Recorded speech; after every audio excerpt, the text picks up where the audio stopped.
It's time for a Tennessee Titans summer report card, and I'm giving Will Levis a B grade for now.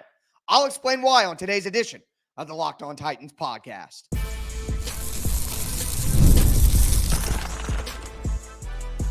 You are Locked On Titans, your daily Tennessee Titans podcast, part of the Locked On Podcast Network, your team every day.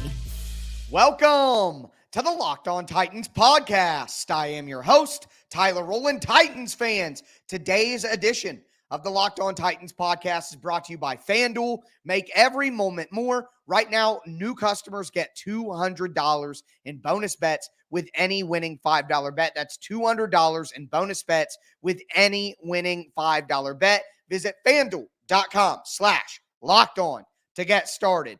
Today's show is going to be a summer report card for the Tennessee Titans. I'm going to assign a letter grade to every Tennessee Titans starter on the offensive side of the ball. On tomorrow's show, we're going to be doing the defensive side of the ball. Can't wait to dive into all of it with you guys. Play along with me down below in the comments on YouTube or hit me up on Twitter at TicTacTitans. Let me know where you agree, where you disagree. What letter grade would you give to the Tennessee Titans starter? So obviously that means we have to start with Will Levis. But before we dive into that, do want to thank you again for making the Locked On Titans podcast your first listen each and every day. Remember, Monday through Friday, Tennessee Titans content all year round, always for free. You're not going to beat that anywhere else. Make sure that you get subscribed, stay subscribed. It's your team every day here on the Locked On Titans podcast. And again, tomorrow, we're going to do the defensive grades.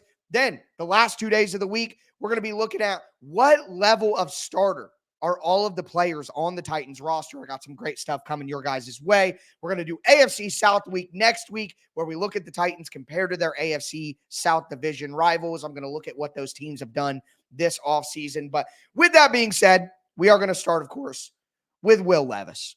Where else could you start doing offensive grades? And I did this exercise on my Twitter account at TicTacTitans when I was on vacation and I was bored and waiting for our dinner reservation, and I just typed it out. And there are some changes now that I've had, 2 weeks basically to think about it. And I will say initially I had Will Levis as a B+, and I got to admit, I think that is a bit rich. I think realistically speaking, Will Levis is a B-level NFL quarterback right now. I'm not willing to put him any lower, quite honestly, because I think what he showed, the flashes he showed, the elite traits that he has. People always get this confused when I talk about it, but Will Levis has 2 physical elite traits for NFL quarterbacks right now. His release quickness, how fast he gets the ball out of his hand, his throwing motion, and then his velocity, his power, his arm strength, whatever you want to call it. His ability not only to throw the ball down the field, but his ability to throw the ball with velocity to the sidelines, across the middle.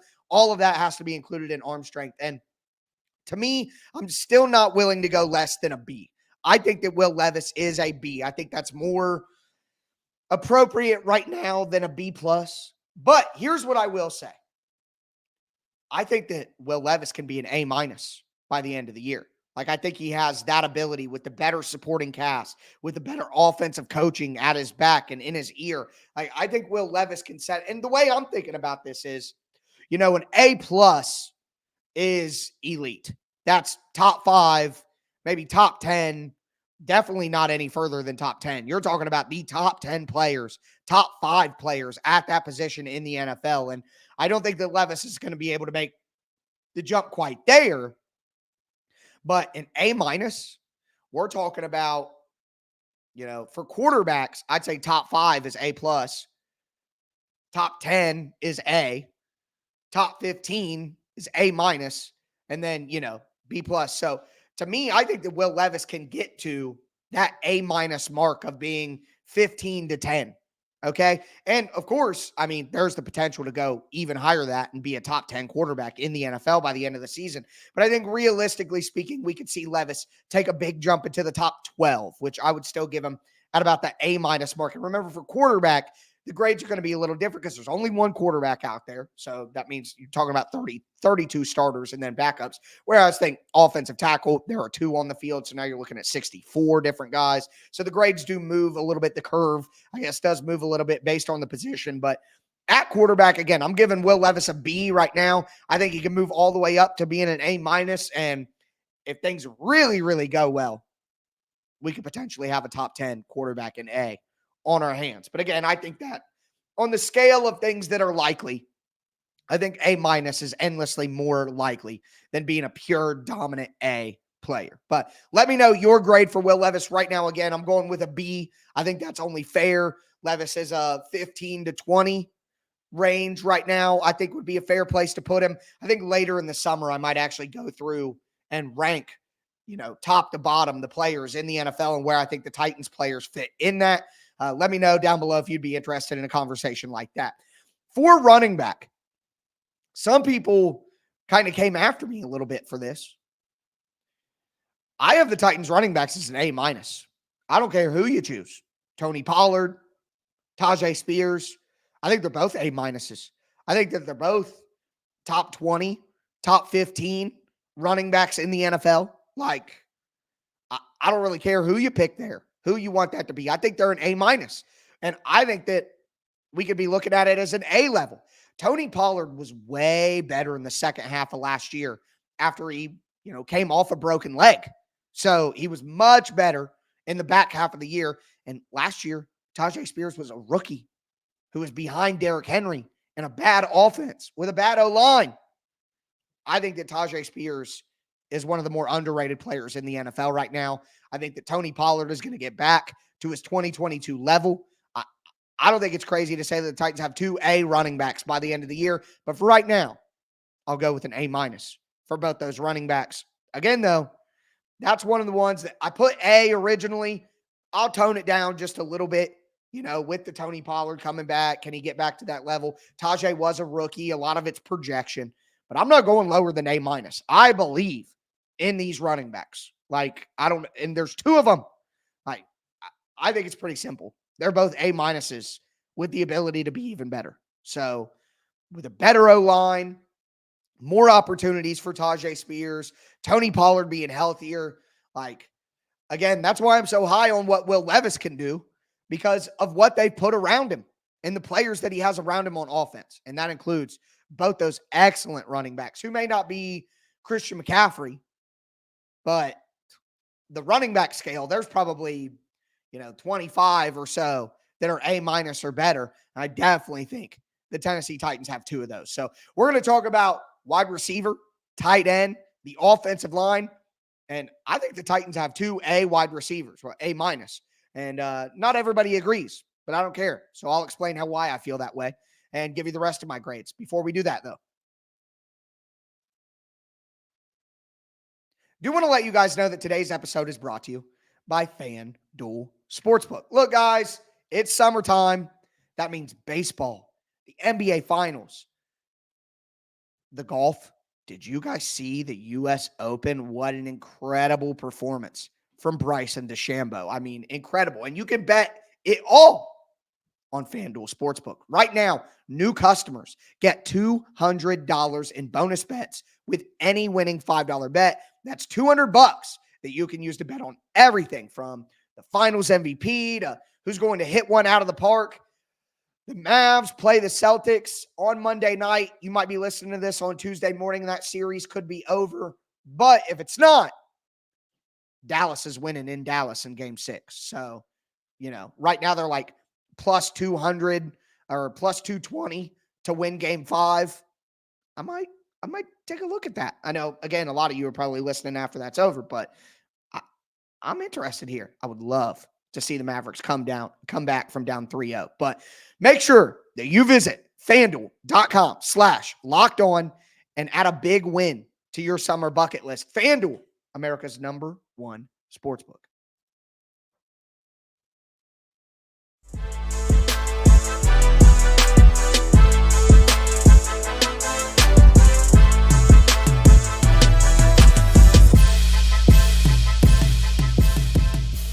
Titans fans, let's continue this summer report card edition of the Locked On Titans podcast. Again, offense today, defense tomorrow. Very excited to see what you guys have to say about these grades, what your grades would be. Gave Will Levis a B, gave the running backs, I don't care which one you pick, an A minus. Now let's talk about these receivers, because when I put out my grades a couple of weeks ago on Twitter, of course, like I said, I've changed a few of those after thinking about it, but 2 grades that I did not change and will not change.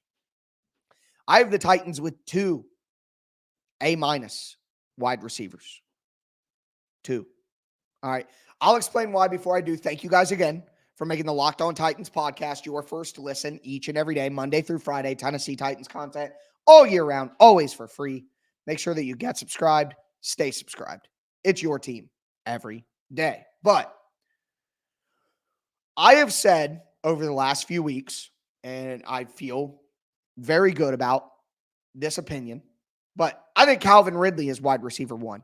I think if you're a Titans fan and you want the Titans to win as many games as possible and you want good things to happen for the Tennessee Titans, you want Calvin Ridley to be the number 1 wide receiver. It's that simple. 1, DeAndre Hopkins, a free agent after the year. He's older. And what Ridley means to the offense, his separation ability, his speed, playing the Z receiver role, which is where Jamar Chase played for Cincinnati. Like, if you want the Titans to hit their ceiling this year, you want Calvin Ridley to be wide receiver 1. Not only for this year, but for next year. I mean, like, that's important. And I think that Calvin Ridley is an A minus wide receiver. Look, both of these guys went over 1,000 yards last year. One, Calvin Ridley totally miscast. And Alex Rollins for Underdog Fantasy. I explained this on this podcast back when Calvin Ridley was signed. I explained it at the end of my film breakdown on Calvin Ridley on the Tic Tac Titans film channel that I made. Calvin Ridley was misused by the Jacksonville Jaguars. And Alex Rollins dove into that very deeply in his recent video on Calvin Ridley and how the Titans stole an elite talent. Jacksonville wasted an elite talent is basically what Alex's opinion was. And I agree for the same reasons that I explained months ago. Jacksonville used him as an X receiver. That made him go up against a bunch of press coverage. It didn't allow him to go in motion before the snap and utilize his speed as much. It was a complete miscasting of Calvin Ridley and his skill set. Now, Jacksonville fans will cry and whine and complain that Calvin Ridley dropped passes and ran the wrong routes and blah, blah, blah, blah, blah. But at the end of the day, you took an extra, or you took, let's do it this way. You took an A-list star actor like Leonardo DiCaprio and you made him an extra. You know, like, that's not a perfect analogy, but the point is they misused Calvin Ridley. He was a Z receiver in Atlanta. He's a speed receiver that should be off the line of scrimmage. Why would you use him as a physical X on the line of scrimmage? Like, why would you do that? It doesn't make any sense. It doesn't make any sense. And thank God that some people were like, well, the Titans hired Nick Holtz. He could have been involved in that. I have talked to people in Jacksonville. Nick Holtz was not making any real decisions in Jacksonville as the passing game coordinator. He was literally a soundboard of, you know, hey, we could try this. Hey, we could do this. He made no decisions. So they weren't listening to what he was saying. And Brian Callahan has already said that they want to move him around the formation and get him in motion. And so I'm not worried about how the Titans are going to use Calvin Ridley because they've made it pretty clear already. And I think Nick Holtz, as the Titans offensive coordinator, saw in Jacksonville last year how they misused Calvin Ridley and were like, we're going to do this differently here. Okay. So Calvin Ridley is an A-minus wide receiver. He had friggin' like 1,400 yards the last time he had a full season in the right position. So some people were arguing that Hopkins was an A-minus and Ridley was the B+. I don't understand that. If you want to tell me that Hopkins is the B+ and Calvin Ridley is the A-minus, well then fine. Like, I guess I'll accept that could be real. But DeAndre Hopkins looked great last year. I mean, were we watching? In that terrible offense, think about it. Everybody doubled DeAndre Hopkins. Maybe not like a literal bracket on the line of scrimmage with two guys pressing him the whole time like he's a, gunner on punt return. But so many times teams would have a safety over top of DeAndre Hopkins, literally all the way over on DeAndre Hopkins' side of the field. And then the cornerback is pressing him. And they're not worried about anybody else. Nick Westbrook-Akine, Traylon Burks, Kyle Phillips, Chris Moore. They're not worried about any of these people. And when you know that you're going to be able to get to the quarterback in 2 seconds, why not double? I mean, we're not worried about anybody else. So to me, if DeAndre Hopkins went over 1,000 yards last year in that environment, and now he's got Calvin Ridley next to him, and a Titans offense that's going to throw the ball a lot more. I think the Titans have 2 A- wide receivers. I think the Titans have 2 top 20 wide receivers. Do you think they're outside the top 20? That's really the question. If you think that Ridley or Hopkins are not top 20 wide receivers, then I could get maybe you saying they're B+. But I don't. I think they're both low-end top 20 wide receivers, and they're A-. Maybe they're on the low end of A- across the National Football League, but I think they're both A-. And I just cannot believe how people talk about Calvin Ridley's season last year when he had 75 catches and, what was it? 8 touchdowns and went over 1,000 yards. And people act like this guy was a bum. What? After 2 years of missing football, basically. Blows my mind. Another grade I did not change from my initial rough draft. Tyler Boyd is a B to me. It's just a B. Solid. He's not bad. Just a solid starter. Not one of the top 30, 40 wide receivers in the league, of course, but he's just a solid B. And that's exactly what the Titans needed, quite honestly, because if I gave a grade to Traylon Burks, it'd probably be a C. So let me know what you guys would grade Traylon Burks. He's not a starter, but kind of just fun, right, to grade him. Either way, at tight end, I know that we have talked about Josh Wiley maybe taking the tight end 1 role and job this year, and maybe he does. But for this grading purposes, I went with Chig Okonkwo, and I gave Chig a C+. He's a low-end starter, but I think that this grade for the Titans starting tight end could get up to a B by the end of the year. Take a couple steps forward, whether it be Josh Wiley, who assumes it, and he's just proves to be a better every down tight end, or Chig Okonkwo is used more appropriately within the offense. It's going to throw more and be more suited to his skill set. Okay, so I think the Titans tight end grade could get to a B, but I have it as C+ for right now. Again, one of the worst position groups on the roster, if we're being honest. So that's where I fall on that. But we got to talk about the offensive line because there are some good grades in there. But, of course, on that right side, definitely some concern. So we're going to discuss that before we do that.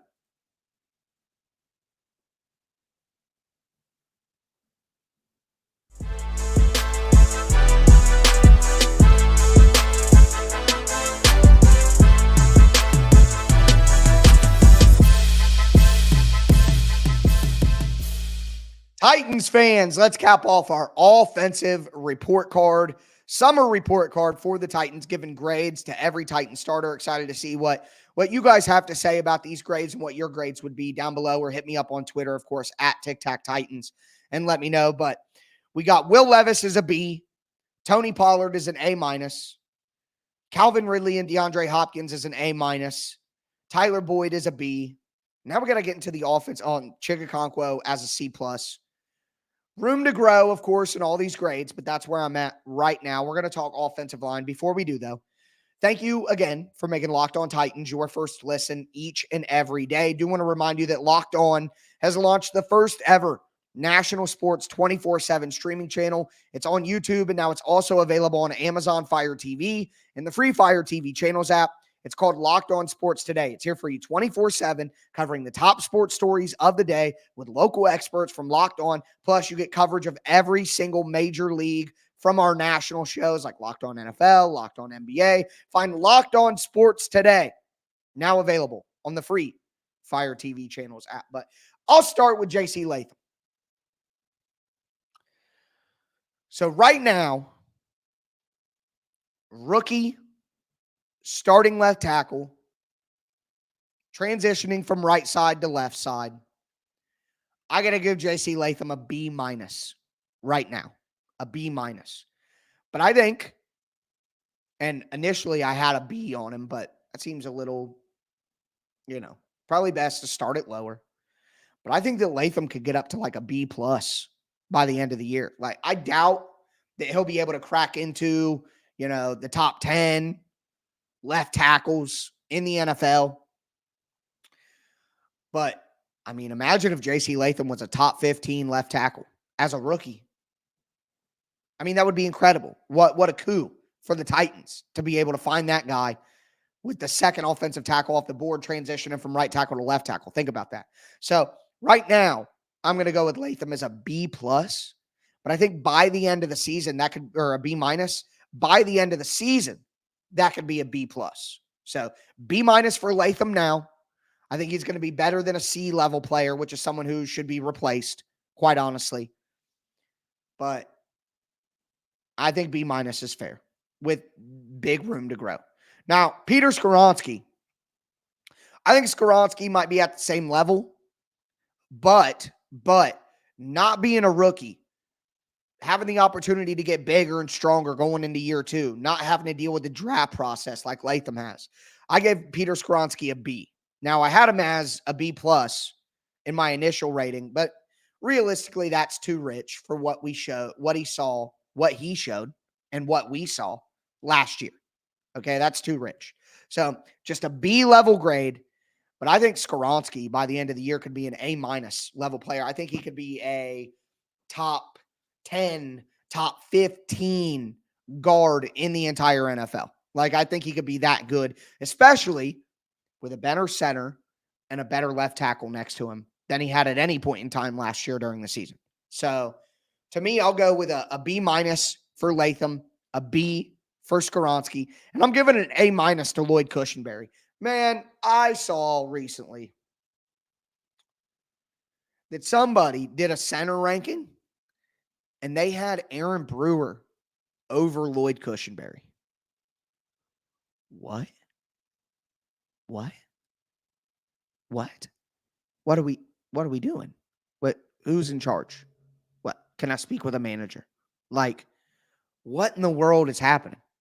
It's literally insane how you could be a top 5 center in the NFL and then you come to the Titans and now you're not even top 20. Like, what? It's absurd. Lloyd Cushenberry is an A-. He's one of the top 7 to 8 centers in the entire NFL, maybe even higher. Now he gets Bill Callahan as his coach. Like, dude, Aaron Brewer is the worst pass blocking starting offensive lineman in the NFL last year. What is happening? I don't understand. And the NFL thinks that Lloyd Cushenberry is far better. Look at the paychecks. Aaron Brewer got a 1-year, replaceable starter level deal like Azeez Al-Shire got last year. And then the Texans gave him the most guaranteed money of any inside linebacker signed in free agency this year. But everyone acts like that was a great move. I don't understand. Anyways, Aaron Brewer is on like a, hey, we'll see if we still need you at the end of the year. We'd love to improve on your spot deal for the second year in a row. And Cushenberry got a multi-year deal with good guarantees. I don't know. Whatever. Can't spend too much time on it because it does fluster me a little bit. Doesn't make a lot of sense. At right guard, though, I have Sadiq Charles as a C+. I honestly think all the grades that we've talked about so far, I've been like, hey, this is where I'm at right now. I can see this getting better. I have Sadiq Charles at a C+, and I think by the end of the year, we could be looking at him as a C-, a D-level player.